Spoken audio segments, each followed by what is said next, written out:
Hello guys, good morning. So ngayon nandito tayo sa Cliente dahil may problema itong AC na to. Carrier. Ayan, carrier pala to. Yung carrier. So titingnan natin kung anong problema nito.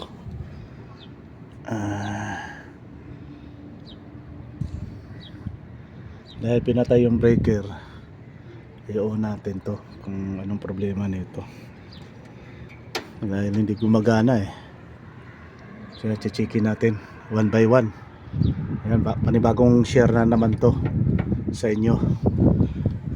Okay, so checkin muna natin, i-identify natin kung anong problema tong AC na to. Ayan, si parit pala to siya. Yung ano niya, yung indoor niya nasa baba. Dito yung ano, yung condenser. Ayan. Okay guys, checkin na muna natin. Hello guys, ang problema, mababa ang voltahe. Kita nyo, dahil ang condenser fan 220 naman yung condenser fan. So ang nakukuha lang natin guys, ano lang paano nagagana yung ano, yung condenser fan, dahil ang condenser fan natin 220. Ang nakukuha ko ng ano, voltahe rito 180 lang. Mababa. Hindi talaga siya gagana. Yun ako yan, Isang phase. Tetrapis siya, isang phase at saka yung neutral. Ang lumabas 180 lang ang lalabas. Hindi talaga gagana yung ano, yung condenser. So ito yung ano, ito yung neutral. Ito yung phase, isang phase. Tapos yung isang wire pupunta dito sa para sa ano, para doon sa kapasitor. Ayan, kumuha siya ng kapasitor dito sa common. Ayan. Yan ang linya niyan. Ito yung ano, ito na yung ano, pupunta doon sa ano Ito siya pupunta ng kapasitor. Yan, papunta ng kapasitor, papunta dito sa neutral. Makukunan mo na to siya, ito siya, neutral at saka isang phase. Kita nyo, ilan ang makukuha natin, 180. Paano gagana yung condenser? Hala, may problema yung linya natin sa ano, sa breaker. Tingnan natin. Sige guys. Ayun 180. Gagana kaya yung fan motor? Hindi. 220. 180 lang makukuha mo, hindi gagana yan. Yan, i-disconnect ko na yung fan motor akala ko sira yung condenser fan motor. Hindi naman Ayan nakukuha ko 180 lang. May problema yung breaker. Tingnan natin. Ayan guys, gumana na guys, na-trouble na natin yung problema. Ang problema guys, wala nga siyang 220 volts para sa fan motor.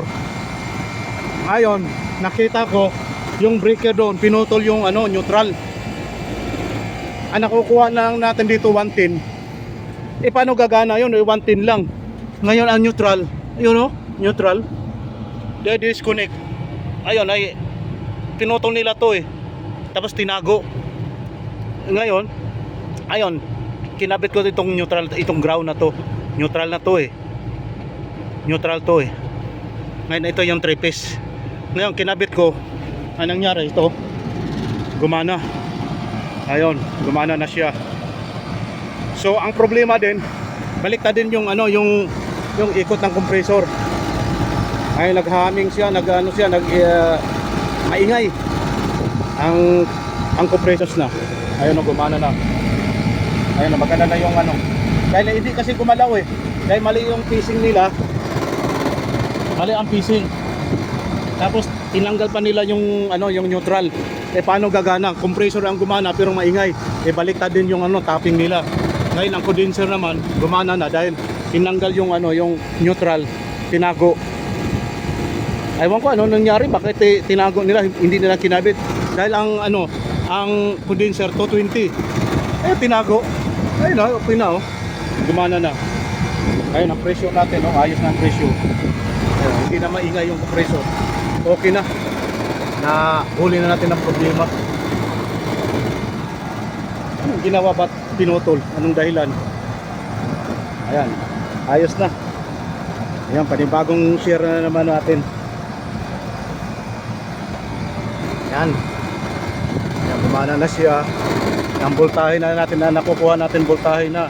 Eh kanina nakukuha akong voltahe. Ano ang nakukuha ko eh? 180 lang. Eh, paano gagana yon? Eh hindi pala kinabit yung ano, yung neutral. Eh tama nyo oh.